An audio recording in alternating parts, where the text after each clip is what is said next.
പിടിയിലായതിന് പിന്നാലെ കണ്ണൂർ ജയിലിലെ അതീവ ഗുരുതര പിഴവുകൾ അക്കമിട്ട് നിരത്തിയിരിക്കുകയാണ് ഗോവിന്ദചാമി.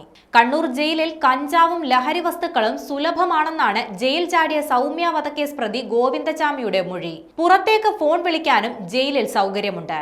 എല്ലാത്തിനും പണം നൽകണം. ജയിലിനുള്ളിലെ ലഹരി വിതരണക്കാരുടെ വിവരങ്ങളും ഇന്നലെ നടത്തിയ ചോദ്യം ചെയ്യലിൽ ഗോവിന്ദചാമി പോലീസിന് മുന്നിൽ വെളിപ്പെടുത്തിയതായാണ് വിവരം. ജയിൽ ചാടാൻ ആരുടെയും സഹായം ലഭിച്ചിട്ടില്ലെന്നും ഗോവിന്ദചാമി വ്യക്തമാക്കിയിട്ടുണ്ട്. അതീവ സുരക്ഷയുള്ള കണ്ണൂർ ജയിലിൽ നിന്ന് ഇന്നലെ പുലർച്ചെയാണ് ഗോവിന്ദചാമി ജയിൽ ചാടുന്നത്. പിടികൂടിയ ശേഷം ഇന്നലെ വൈകിട്ടോടെ ജയിലിലേക്ക് തന്നെ എത്തിക്കുകയും ചെയ്തു. സുരക്ഷാ വീഴ്ച ഉണ്ടായ പശ്ചാത്തലത്തിൽ 4 ഉദ്യോഗസ്ഥരെ ജയിൽ വകുപ്പ് സസ്പെൻഡ് ചെയ്തിട്ടുണ്ട്.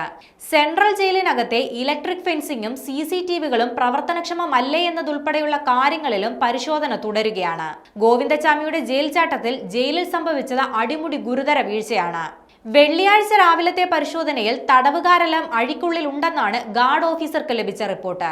ആരോ ഒരാൾ ജയിൽ ചാടിയെന്നറിഞ്ഞത് മതിലിലെ തുണി കണ്ടതിനു ശേഷമാണെന്നതാണ് ഞെട്ടിക്കുന്ന കാര്യം. വീണ്ടും പരിശോധിച്ചപ്പോഴാണ് ഗോവിന്ദചാമിയാണ് ചാടിയതെന്നറിഞ്ഞത്. പിന്നാലെ നടത്തിയ തിരച്ചിലാണ് മണിക്കൂറുകൾക്കൊടുവിൽ ഗോവിന്ദചാമിയെ പിടികൂടുന്നത്.